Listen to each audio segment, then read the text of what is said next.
매년 추수감사절이 되면 오늘 저희가 읽은 본문 시편 126편을 가지고 설교를 합니다.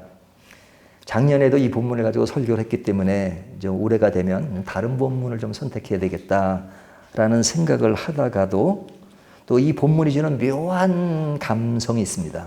그래서 다른 본문으로 넘어가지 않고 이 본문을 보게 되는데요. 이 본문을 보면서 매년 반복되는 본문이지만 그러나 이 본문은 매년 다른 각도에서 또 볼 수 있어서 또 새로움이 있기도 합니다. 이 시편 126편은 짧은 6절입니다. 6절이지만 여기에 나오는 시제를 보면 과거와 현재와 미래가 모두 들어 있습니다. 그래서 여기는 현재, 미래, 그리고 중앙에 있는 그 현재의 상황을 보면서 우리들의 삶의 여정을 생각하게 합니다. 여기는 시제가 과거, 현재, 미래로 되어 있을 뿐 아니라 상반되는 감성이 나타나고 있는데 그것이 뭐냐면 기쁨과 슬픔이 함께 어우러져 있는 겁니다. 그래서 읽어보면 여기는 어떤 기쁨이란 단어가 나오고 그러면서도 어떤 슬픔이란 단어가 이렇게 어우러져서 나오는 것을 볼 수 있어요. 자, 우리 인간이 살아갈 때 과거와 현재와 미래는 우리 인간의 삶의 여정인 것이죠. 그 시간을 거치지 않는 사람은 한 사람도 없습니다. 어린이는 미래를 꿈꾸고 또 청년들은 오늘의 최선을 다하고 노인이 되면 지난 추억과 그리움의 그런 과거를 회상하는 그런 시간들이 있는데 그 과거를 회상하는 것과 현재를 살아가는 것과 또 미래를 바라보는 이것은 우리에게 주어진 너무 아름다운 선물인 것 같습니다. 우리에게 시간이 없다면 참 우리의 삶은 어떤 것인가 하는 것을 상상해 보는데 과거가 있고 현재가 있고 미래가 있기 때문에 그것을 다시 거꾸로 생각해 보면 또 그것이 우리에게 주는 아주 깊은 묘미가 있습니다. 그러니까 이것이 우리에게 하나님 주신 선물이기 때문에 삶의 여정 속에서 느끼는 어떤 그 시간의 아주 묘한 그런 것이 우리를 기쁘게 합니다. 자, 이런 말씀들을 오늘 본문은 어떻게 분리해서 말씀하고 있냐면 이 126편을 보면 1절과 2절을 보면요. 여호와께서 시온의 포로를 돌려보내실 때 그러죠. 여기 보내실 때 이것은 과거를 이야기하고요. 또 2절을 보면 그때 이렇게 그때 과거를 이야기하죠. 그래서 과거에 대한 이야기가 나오고 그리고 이제 3절을 보게 되면요. 여호와께서 우리를 위하여 큰 일을 행하셨으니 우리는 기쁘도다. 이 시인이 이거를 쓸 때 감정. 그러니까 지금 자신이 큰 일을 여호와께서 행한 것을 보고 기뻐하는 모습을 현재형으로 나열하고 있습니다. 그리고 이제 4, 5, 6절은 이제 바램을 이야기하는데 그것은 미래죠. 그래서 4절을 보면 돌려보내소서, 5절을 보면 거두리로다. 그리고 6절을 보면 돌아오리로다 해서 미래, 앞으로의 바램을 이야기합니다. 그러니까 1, 2절은 과거의 이야기를 하는데 그 과거를 이야기하면서 어떤 감정을 드러내냐면 1절을 보면 여호와께서 시온의 포로를 돌려보내실 때 우리는 꿈꾸는 것 같았도다 그러죠. 꿈꾸는 것 같다. 그러니까 굉장히 좋은 상태를 말하고 있는 겁니다. 그리고 2절을 보면 그때 우리의 입에는 웃음이 가득하고 우리의 혀에는 찬양이 찼었도다. 여기 우리의 입에는 웃음이고 우리의 혀에는 찬양이 가득했다는 것을 이야기합니다. 그러니까 과거에 대한 이야기를 하면서 지금 그것을 다시 한번 끌어들여서 아주 기쁘고 즐겁고 꿈꾸는 것 같은 그런 것을 이야기합니다. 그리고 이제 현재인 3절로 넘어오면 여호와께서 우리를 위하여 큰 일을 행하셨으니 우리는 기쁘도다 그러죠. 그러니까 3절 현재를 이야기할 때도 기쁨을 얘기합니다. 그러니까 과거에 일어났던 일을 보고 기뻐하고 현재도 기뻐하고 그리고 이제 5, 6절, 4, 5, 6절을 보면 여기도 보면 기쁨이라는 단어가 계속 나오는 것을 볼 수 있어요. 그래서 4절 다음에 5절을 보면 씨를 뿌리는 자는 기쁨으로 거두리로다. 기쁨을 이야기하죠. 또 6절을 보면 울며 씨를 불어나가는 자는 반드시 기쁨으로 그 곡식단을 가지고 돌아오리로다. 그러죠. 여기에 5, 6절을 보면 기쁨이란 단어를 2번 나열하고 있습니다. 자, 그러니까 과거, 현재, 미래를 이야기하면서 과거의 기쁨, 현재의 기쁨, 미래의 기쁨 그것을 이야기하죠. 그러니까 온통 기쁨으로 가득 차 있습니다. 그래서 이 시편 126편을 한 별명을 붙여준다면 뭐 기쁨장이라고 해도 과언이 아닐 정도로 기쁨이 가득 차 있습니다. 근데 이제 이런 기쁨을 쭉 나열하는 가운데 어떤 한 단어가 착 나오는데 그것이 뭐냐면 5절을 보면 눈물을 흘리며 그러죠. 예, 기쁨이라는 단어가 쭉 나오는 가운데 갑자기 좀 상반되는 눈물이라는 단어가 나옵니다. 눈물을 흘리며 또 6절을 보면 울며 씨를 뿌리러 여기 눈물을 흘린다. 울며라는 그런 단어가 나오죠. 그러니까 이 단어는 눈물이라고 하는 단어 또 운다는 말은 사실은 사람이 기쁠 때도 눈물을 흘리고 기쁠 때도 울 수가 있지만 그러나 대체적으로는 이 눈물과 슬픔, 이 눈물이라는 단어는 슬픔을 자아내잖아요. 예, 운다는 것은 슬플 때 많이 이루어지는 일이잖아요. 하지만 오늘 본문에서 나오는 이 눈물과 울며라는 것은 이것을 보면서 아, 참 슬프다. 참 안타깝다라는 그런 느낌을 받는 것이 아니라 이 기쁨이란 단어와 어우러져서 이 슬픈 것이 아닌 그리고 그 기쁨 가운데 도리어 보석처럼 더 기쁨을 드러내는 그런 단어처럼 보입니다. 그러니까 슬픔이 슬픔처럼 느껴지지 않는 거예요. 여기 나오는 슬픔은 진짜 슬픈 상황을 얘기하는 것이지만 슬픔처럼 느껴지지 않고 기쁨의 또 다른 역설처럼 느껴집니다. 우리가 이런 말 하죠. 실패는 성공의 어머니다. 라는 말을 어릴 때 많이 참 썼던 말이에요. 근데 이때 실패라는 것은 성공의 어머니란 말로서 실패라는 어떤 부정적인 그 뉘앙스보다는 그냥 굉장히 긍정적인 뉘앙스가 살아있잖아요. 그것처럼 슬픔이 기쁨의 어머니처럼 느껴지게 하는 본문이 오늘 내용입니다. 그러니까 이 슬픔이 슬프다가 아니라 슬픔은 기쁨의 어머니다라고 느껴지는 것처럼 느껴지는 본문이에요. 그러니까 이 슬픔과 기쁨이 하나로 어우러지면서도 굉장히 기쁘고 즐거운 분위기를 자아내는 본문이에요. 자, 그렇다면 이 시편 126편의 배경이 어떤 것인가? 그것은 우리가 요즘 아침 시간에 다니엘서를 묵상하듯이 뭐 다니엘은 포로로 끌려간 이후의 이야기지만 지금 이때는 그 이후의 이야기입니다. 이스라엘 백성들이 포로로 끌려갔다가 바벨론에 다시 돌아오게 되잖아요. 1차 기한, 2차 기한, 3차 기한으로 돌아오잖아요. 근데 이 시는 이스라엘 백성들이 포로로 있다가 돌아오는 그 배경을 가지고 있습니다. 물론 완전히 돌아온 것이 아니라 1차 기한이 이루어지고 이미 돌아온 사람들을 중심으로 해서 본시가 쓰여지고 있습니다. 그러니까 이들이 포로로 있다가 지금 70년 만에 자기 고국에 돌아온 것이 얼마나 기쁩니까? 그러니까 그 기쁨을 이야기하는 겁니다. 과거를 얘기할 때 여호와께서 시온의 포로를 돌려보내실 때 우리는 꿈꾸는 것 같았더라. 포로로 있다가 이제 자기 나라로 돌아온 것을 보고 너무너무 좋아하는 거죠. 꿈꾸는 것 같다라. 그때 2절 우리의 입에는 웃음이 가득하고 우리의 혀에는 찬양이 찼었도다.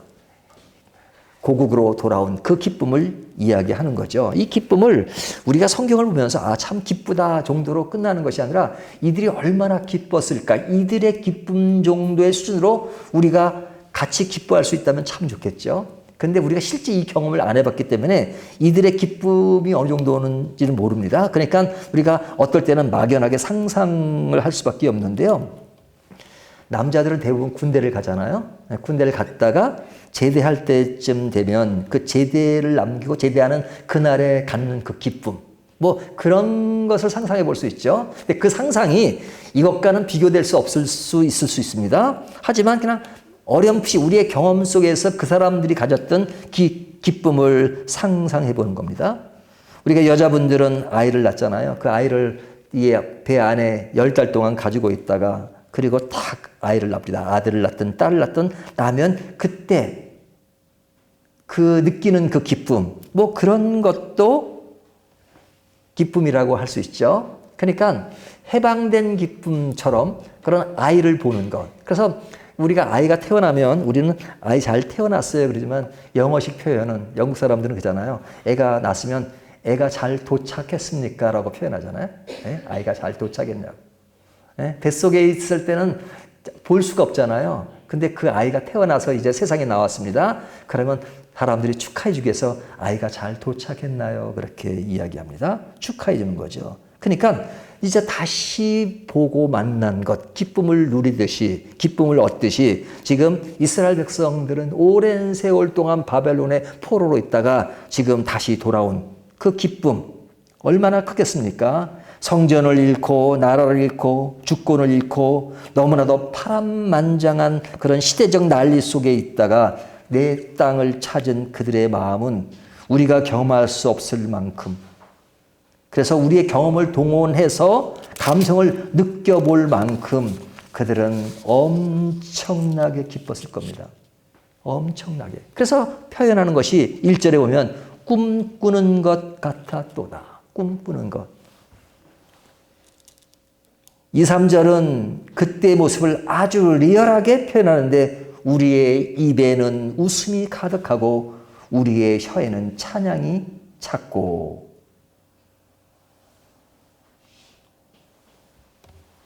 근데 이 일은 하나님이 해주신 건데 하나님만 하신 것이 아니라 하나님이 하셨는데 이 하나님이 하신 일들을 자기들만 기쁨을 누리는 것이 아니라 이방 사람들도 이것을 보고 기뻐했다라고 말합니다. 3절, 2절 하반에 그때 문나라 가운데 말하기를 여호와께서 그들을 위하여 큰 일을 행하셨다 하였도다. 그렇죠? 그러니까 자기 나라 사람들 외에 다른 사람들 이 일을 보고 하나님이 하신 이 큰 일을 보고 지금 여호와께서 그들을 위해 큰 일을 행하셨다 하였도다. 근데 그 사람들 외에 다른 사람들이 어느 정도 기뻐했는지는 모르죠. 하지만 이들이 기쁠 때는 꿈꾸는 것 같고 기쁠 때는 주변에서 모든 사람들도 나를 기뻐하는 것처럼 느꼈을 수가 있죠. 우리가 어디를 가면요. 어떤 지역에 갑니다. 그러면 주변에 있는 모든 차가 다 그리로 가는 것 같아요. 다 다른 길로 가는데 근데 내가 하나님의 어떤 기쁨 속에 쌓여 있으면 그 기쁨이 나만 기쁜 것이 아니라 다른 사람들도 다 기뻐해 주는 것처럼 느낄 때가 있잖아요. 일반적으로는 그러지 않을 때가 많지만 그러나 그 기쁨이 아주 완전히 나를 감싸고 있을 때에는 그런 느낌을 받는다고 할 수 있죠. 그래서 여기 본문에 시편의 기자는 말하기를 다른 사람들도 온통 자기 마음처럼 기뻐한다는 것을 표현하고 있습니다.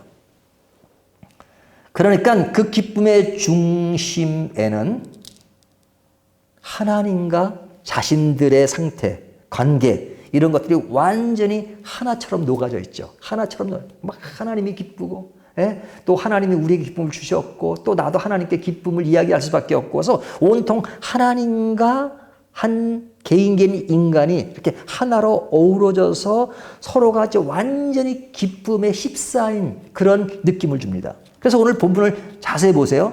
자세히 보면 그 모든 것들이 이렇게 이야기하면 1절을 보면 여호와께서 그러죠. 여호와께서. 그리고 나오는 말이 우리는 여호와께서 우리는. 그래서 그 기쁨이 여호와께서 하신 일들을 우리는 그렇게 이야기합니다. 2절을 보면 우리 입에는 우리 혀에는 우리를 강조점을 주면 또 여호와께서 이렇게 하죠. 그러니까 우리만 있는 것이 아니라 여호와가 계시고 우리가 계시고 3절에 보면 여호와께서 우리를 그렇게 말한다. 4절을 보면 여호와여 우리의 하고 우리라는 것을 강조하잖아요. 그러니까 여호와 우리 이것이 계속 강조돼요. 어우러졌어요. 저는 이 본문을 보면서 마치 어떤 성경이 생각나냐면 요나서를 보면요. 요나서가 4장까지 되어 있잖아요. 근데 요나서 1장을 보면 그 요나는 어떤 모습이에요? 하나님의 말씀을 불순종하고 도망가는 요나의 모습이 있잖아요. 그러니까 도망할 때 요나는 노골적으로 하나님을 앞에서 자기를 숨기려고 합니다. 그러니까 숨기려 하는 그 상태에서는 하나님이란 단어가 나오지 않죠. 예? 온전히 자기 길을 자기가 가는 것처럼 가잖아요. 그러니까 하나님을 피하고 싶은 거죠. 그래서 숨잖아요. 배 밑으로 깊이 내려가서 숨잖아요. 그랬던 요나가 2장에 와서 이제 물고기 뱃속에 들어가서 하나님께 기도합니다. 요나가 물고기 뱃속에서 여호와께 기도하여 이르시되 이렇게 나오잖아요. 근데 그 기도하는 내용들을 보면요, 마치 오늘 본문의 기도처럼 완전히 요나와 하나님이 하나가 되어서 기뻐하는 것을 느낄 수가 있어요. 그래서 그 요나서에 보면 여호와께서 내게, 주께서 내게, 주께서 나를, 내가 주의 목전에서 나의 하나님 여호와여 하면서 주께서 내 생명을 건지셨나이다. 내가 여호와를 생각하였었다니 뭐 이러면서 계속 여호와가 내게, 내가 여호와께 이렇게 하나로 완전히 어우러져서 함께 기뻐하는 통합된 기쁨의 모습을 보여주고 있습니다. 하나님과 함께하는 그 기쁨이라면 최고의 기쁨이 아니겠어요? 하나님의 외면된 기쁨이라면 반쪽짜리 기쁨이지만 오늘 시편 126편이나 요나서 2장 같은 특징이 뭐냐면 완전히 하나님과 하나 돼서 기뻐하는 모습입니다. 하나님과. 하나님이 없는 기쁨, 하나님이 없는 나 자신만의 어떤 즐거움, 기쁨이 아니라 하나님이 기뻐하시고 내가 기뻐하고 내가 기뻐하는 것을 하나님이 기뻐하시고 하나님이 기뻐하는 것을 또 우리를 보시고 기뻐하시는 그런 하나로 된 그 기쁨을 자아냅니다. 3절은 이렇게 이야기합니다. 여호와께서 우리를 위하여 큰 일을 행하셨으니 우리는 기쁘도다. 여호와께서 누구를 위하여? 우리를 위하여. 누가 하셨어요? 큰 일을 행하셨으니 우리는 기쁘도다. 기쁨이 완전히 그냥 아주 최고의 절정에 이른 것을 볼 수 있습니다. 이러한 기쁨은 당시 바벨론의 포로로 있다가 돌아온 이스라엘 사람들만의 기쁨일까요? 아니면 이 시편 기자만의 기쁨일까요? 이 말씀을 읽는 우리들은 이 기쁨과는 하등 상관이 없는 것일까요? 여러분, 우리가 성경을 읽을 때 성경 내용 속에서 내용을 분석하고 그 내용에 있는 것들을 다시 한번 역사적으로나 또 내 감정적으로 생각하는 것은 중요합니다. 하지만 어떤 내용 속에서 느끼는 기쁨도 중요하지만 그들이 가졌던 감정들을 나의 감정으로 다시 한번 느껴보는 것도 굉장히 중요하죠. 그 감정도 배우는 겁니다. 우리가 성경을 배운다는 것은 이 속의 내용뿐만 아니라 그 속에 그 인간이 가졌던 희로애락, 어떨 땐 슬프고 어떨 땐 기뻤던 그 모든 것들을 내가 내용뿐 아니라 그들이 느꼈던 감정들을 내 감정에 몰입해서 생각해 보는 것이 굉장히 중요하죠. 그 상황과 감정을 다시 묵상하면서 같은 마음을 가지는 겁니다. 물론 시대적 차이가 있죠. 그 당시에 가졌던 그 시대적 차이, 오늘날 문화 또 그런 것이 많이 다르지만 우리가 다른 문화와 다른 시간적 차이가 있다 할지라도 우리가 공통점은 뭐예요? 믿음의 공동체는 같아요. 믿음의 사람들의 이야기라면 오늘날 우리가 믿음을 가진 우리들도 그 믿음을 가지고 믿음의 공감대를 가지고 본문을 보잖아요. 그래서 이 안에서 그들의 감정을 느끼는 겁니다. 감정을. 근데 이런 감정을 느끼는 것은 느낄 뿐 아니라 우리가 성경을 읽고 적용을 하잖아요. 적용할 때는 말씀에 대한 적용만 아니라 이 느낌도 적용하는 겁니다. 그러니까 이스라엘 백성들이 기뻐하니까 뭐 이스라엘 백성들이 기뻐하는 거지 뭐 내 기쁨은 아니잖아. 그게 아니죠. 이스라엘 사람들이 기뻐할 때 왜 기뻐하는가? 또 특별히 하나님과 어디서 기뻐하면 이 기쁨이 어디서 나온 것인가? 그러면 이 기쁨이 나와 하등 관계가 없는 것이냐? 아니면 내 기쁨이기도 하다. 그렇기 때문에 이스라엘 백성들이 그 기뻐했던 그 상황들을 다시 한번 묵상하면서 깊은 감정에 내가 몰입하는 거죠. 그리고 그 감정에 몰입할 때는 그들 세계로 한번 돌아가 보자라고 느끼는 것은 굉장히 중요하죠. 저는 그런 것들을 많이 느낄 때마다 어떻게 적용하냐. 그러면 사람과의 관계 속에도 마찬가지구나. 어떤 사람이 너무너무 기뻐해요. 그러면 그 사람의 기쁨에 완전히 동조해 주는 겁니다. 기뻐하네. 나를 드러내는 것이 아니고 그 사람 기쁨에 그냥 그 사람이 주인공이에요. 그 사람 기쁨에 같이 동조해 주는 겁니다. 나는 살짝 빠져요. 근데 그런 훈련이 안 돼 있으면 상대방의 기쁨이나 상대방의 슬픔에 대해서 관심이 없으면 뭐든지 자기중심적으로만 그냥 그것이 기뻐해야지만 기뻐하고 슬플 때는 또 내 슬픔에 또만 젖어 있고 그러면 사람이 이기적인 사람이 되죠. 우리가 다니엘서를 묵상할 때 눈에 띄었던 사람 기억합니까? 아리옥이라는 사람, 아리옥의 장군. 예? 그 느부갓네살 왕이 사람을 다 죽이라고 합니다. 그러니까 이제 아리옥 보고 죽이라 그래요, 아리옥. 그러니까 이 사람은 죽이는 입장이잖아요. 그런데 다니엘이 아리옥을 찾아와서 내가 그 꿈을 맞추겠다 하니까 아리옥이 어떻게 변합니까? 엑스트라 같은 사람이 갑자기 주연처럼 그냥 왕에게 급히 들어가. 아리옥이 급히 왕에게 가서 하는 말이 왕이요. 내가 자기가 살죠. 내가 사로잡혀온 유다 족속 중에 한 사람이 왕께 꿈을 알아맞히겠다 합니다. 하면서 다니엘을 높이는 게 아니에요. 누굴 높여요? 그런 사람이 왕의 꿈을 알아맞히게 한 것은 납니다. 그러니까 내가 강조되잖아요. 그러니까 우리가 누군가 자기 자랑을 하잖아요. 그러면 그 사람 자랑에 내가 완전히 그 사람 자랑할 수 있도록 터전을 만들어 줘야 돼요. 그럴 때 또 내 걸 또 자랑하기 위해서 나는요 뭐. 근데 그러면 안 되거든요. 근데 안 되는 걸 어디서 배웠느냐? 이렇게 말씀을 볼 때 우리가 내용 속에서도 배우지만 성경에 나오는 이런 기쁨과 감사함에 있으면 아, 이스라엘 백성들의 그 감사가 무엇이고 기쁨이 무엇고 그들의 슬픔이 무엇인가 나를 좀 빼놓고 1차적으로는 그리고 그들이 왜 이렇게 기뻐할 수 없고 꿈꾸는 것 같은 그런 분위기가 무엇일까 하는 것을 느끼는 것이 중요하죠. 그리고 그 속에서 내가 개인적으로 배우는 거죠. 진정한 기쁨과 진정한 슬픔이 무엇인가. 근데 오늘 본문에 보면 이 기쁨이라는 것이 아주 가득 차 있는데 이 기쁨이라고 하는 것은 모든 것이 다 만족되어서 기뻐하는 건 아니잖아요. 지금 이스라엘 백성들이 꿈꾸는 것 같고 아주 입과 혀에 기쁨이 가득 차 있지만 그러나 이들이 완전히 모든 것이 해결돼서 기뻐하는 것은 아닙니다. 아직까지도 남아있는 숙제가 있어요. 그 숙제가 뭐냐 이거죠. 우리가 이제 그 월드컵이 언제부터 시작됩니까? 주변에 보니까 월드컵 얘기를 많이 하더라고요. 근데 월드컵 보면 축구들을 많이 보잖아요. 근데 축구를 볼 때 한번 상상을 해보십시오. 우리가 어느 나라랑 게임을 했는데 1대0으로 지고 있어요. 1대0으로 졌어요. 지고 있어요. 근데 어떻게 하다가 그냥 팍 1대0에서 한 골을 넣습니다. 그러면 그때 사람들이 어떤 반응을 보이죠? 막 난리가 나죠. 1대0으로 지고 있다가 한 골을 넣으면 1대1로 되는 겁니다. 그러니까 막 사람들이 난리가 나고 하잖아요. 뭐 그거는 뭐 세계 어느 사람 다 마찬가지겠죠. 1대0으로 지고 있다가 1대1이 되면 자, 이것은 뭐냐면 한 골을 지는 것에서 벗어난 것이죠. 1대0으로는 지고 있었어요. 근데 한 골을 넣음으로써 지는 건 면한 거죠. 면한 거죠. 지는 건 면한 겁니다. 하지만 이기려면 한 골을 더 넣어야 되잖아요. 한 골을 더. 그러니까 내가 1대0, 우리가 1대0으로 지고 있을 때 한 골을 넣은 것은 기뻐요. 엄청 기뻐요. 하지만 그것은 이긴 것으로 기뻐한 것이 아니라 진 것을 면해서 기뻐하는 겁니다. 하지만 그거 좀 지나고 나면 만족이 안 되죠. 이제 한 골 더 넣어야 돼. 이기려면 넣어야 돼요.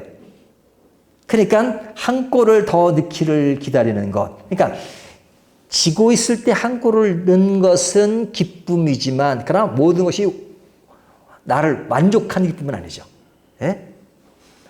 그 진 것을 면한 기쁨이긴 하지만 그러나 더 풀어야 될 문제가 있단 말이에요. 그러니까 이스라엘 백성들이 지금 이 본문에서 굉장히 기뻐해요. 하지만 이 기쁨이라고 하는 것은 1대0으로 지고 있다가 한 골을 넣어서 넣는 기쁨이에요.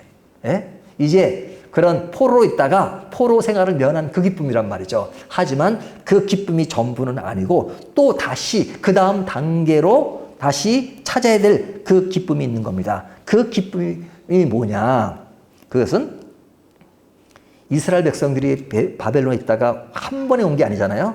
1차 기한, 2차 기한, 3차 기한이 있었습니다. 근데 이들은 지금 1차 기한을 맛본 사람들이야. 1차 기한을 딱 돌아왔어요. 근데 아직까지 돌아오지 않은 사람들이단 말이에요. 돌아오지 않은 사람 중에는 개인적으로 친척 관계에 있는 사람, 가족도 있을 수가 있죠. 그런 사람들이 빨리 돌아오기를 원하고 있죠. 아직 돌아오지 않았어요. 난 돌아왔는데 아직 돌아오지 않은 사람이 있는 거죠. 그러니까 그 사람들이 돌아오기를 원하는 그 마음. 그것을 어떻게 표현하냐면 4절을 보십시오. 여호와여 우리의 포로를 남방 시내들 같이 돌려보내소서. 여기 보내보려다는 것은 우리는 돌아왔지만 아직 돌아오지 않은 사람들을 돌려보내 주십시오 하는 이야기입니다. 돌려보내달라는 것. 그러니까 그들이 와야지만 내가 지금도 기뻐하지만 더 완성된 그 기쁨을 맛보지 않겠습니까? 하면서 그들이 돌아오기를 지금 바라는 것을 지금 찾고 있는 겁니다. 그래서 이것을 강구하는 겁니다. 우리가 그리스도인들은 기쁨으로 살지만 우리의 삶 속에 늘 힘든 것이 많잖아요. 그러니까 힘든 것이 많은 속에서도 우리는 감사를 합니다. 모든 것이 다 만족되어서가 아니라 늘 지금 느끼는 그 감정대로 기뻐하죠. 그러면서도 늘 원하는 거 있잖아요. 이것이 좀 더 잘 됐으면 하는 것이 있잖아요. 그런 것처럼 이들도 그렇게 바라는 겁니다. 그러면서 예를 드는 것이 추수감사절의 예를 드는 겁니다. 5절, 6절을 보면요. 눈물을 흘리며 씨를 뿌리는 자는 기쁨으로 거두리로다. 울며 씨를 뿌리러 나가는 자는 반드시 기쁨으로 그 곡식단을 가지고 돌아오리로다. 이 사람들이 농사 짓는 차원에서 얘기하는 것이 아니라 이것을 하나의 비유로 든 것이죠. 그들은 이 추수의 예를 든 겁니다. 자, 우리가 추수를 할 때 그런 열매를 거두는 기쁨이 있잖아요. 그 기쁨. 그러니까 기쁨으로 거두려다. 추수할 때 그 느끼는 기쁨. 곡식단을 만지는 그 기쁨. 내가 원하는 일이 이루어진 것을 감사하며 기뻐하는 것이죠. 기뻐하는 것이죠. 열매를 얻었으니까 기뻐하는 겁니다. 하지만 전제가 뭐예요? 그 열매를 얻은 것을 기뻐하지만 그 열매가 가만히 생긴 게 아니란 말이죠. 가만히 생긴 게 아니라 무엇을 했기 때문에 그 열매가 거둬진 거예요? 씨를 뿌렸기 때문에. 씨를 뿌렸기 때문에. 그래서 여기 이렇게 말합니다. 눈물을 흘리며 씨를 뿌리는 자는 기쁨으로 거두리로다. 6절 울며 씨를 뿌리러 나가는 자는 반드시 기쁨으로 그 곡식단을 가지고 돌아오리로다. 그러니까 열매를 맺기 위해서는 씨를 뿌려야 한다는 거죠. 씨를 뿌려야 한다는 거죠. 이 씨를 뿌린다는 것은 우리가 모든 것이 하나님의 은혜로 주어졌기 때문에 은혜를 입은 사람들은 아무것도 하지 말라고 하진 않습니다. 성경은 우리에게 모든 일은 하나님 안에 있다. 그러니까 너희는 로봇이니까 그냥 가만히만 있어. 그렇게 성경은 말씀하지 않습니다. 우리가 노력도 하고 뭐 다 하지만 그 모든 것이 하나님의 은혜로 됐다가 늘 간증하고 하지만 그러나 하나님은 구원을 하나님이 다 이루셨지만 마치 사람이 이룬 것처럼 공동 작업, 함께 이룬 것처럼 절대 함께 이룬 게 아니에요. 하나님의 일방적으로 구원을 이루신 겁니다. 하지만 하나님은 우리들에게 함께 이룬 것처럼 우리에게 늘 말씀하십니다. 이렇게 하라 저렇게 하라 말씀하세요. 그러니까 믿음의 사람들은 가만히 있는 사람이 아니라 늘 노력하는 사람입니다. 공부하지 않으면서 우수한 성적을 바라는 것, 그것은 신앙의 왜곡입니다. 성도는 직장생활도 열심히 해야 되죠. 그런 것들을 성경은 열심히 하라고 하지. 예수만 잘 믿고 교회만 열심히 출석하고 기도만 하고 그냥 나가서 일하는 것은 더 뭐 대충 해도 된다. 성경 어디를 봐도 그렇게 말씀한 적이 없습니다. 성경은 우리에게 끊임없이 주어진 일들을 하나님의 영광을 위해서 열심으로 일하라고 말씀하십니다. 그래서 성경은 열매를 강조하지만 열매와 더불어서 씨를 뿌리는 것을 강조합니다. 근데 이 씨를 뿌릴 때 표현 어떻게 해요? 눈물을 흘리며 6절은 울며 씨를 뿌려 나가는 거다. 뭐 씨를 뿌릴 때 울면서 해요. 이 이야기는 무엇을 강조한 거예요? 그런 수고를 할 때 갖는 그런 어려움을 얘기하잖아요. 그렇죠? 씨를 뿌리러 나가는 그 어떤 그 노력, 그런 것들, 우리가 뭔가를 이루기 위해서 노력하는 그 모든 과정을 보면 진짜 그것이 수고 없이 되는 것이 없잖아요. 진짜 그 수고라고 하는 것은 정말로 고통이 따를 수밖에 없죠. 그래서 그 고통이 따르는 것을 눈물과 우는 걸로 표현하고 있잖아요. 그러니까 이 웃음과 눈물은 서로 상반되는 것이 아니라 하나의 상관관계가 있는 겁니다. 그러니까 눈물을 통해서 웃음을 자아내게 만든다는 것이죠. 그래서 진짜 유명한 희극 배우는 사람들 앞에는 웃기지만 그러나 그의 마음속에 눈물을 아는 자가 사람들을 웃게 만들 수 있다는 거예요. 내가 눈물 속에서 타오르는 열매를 맺는 그 웃음이 있는 거죠. 눈물을 모르는 희극 배우는 깊이가 없다라고 그들은 한결같이 말합니다. 그러니까 감사의 뿌리는 뭐라는 것을 말씀해 주고 있습니까? 눈물이라는 것. 눈물의 열매는 감사라는 것을 오늘 본문이 이야기해 주는 겁니다. 우리가 눈물을 겪어본 사람만이 그런 내가 먹는 것, 내가 살아가는 것, 이것이 얼마나 감사한 거 알죠? 그러나 그것을 모르면 정말로 감사한 줄 모르죠.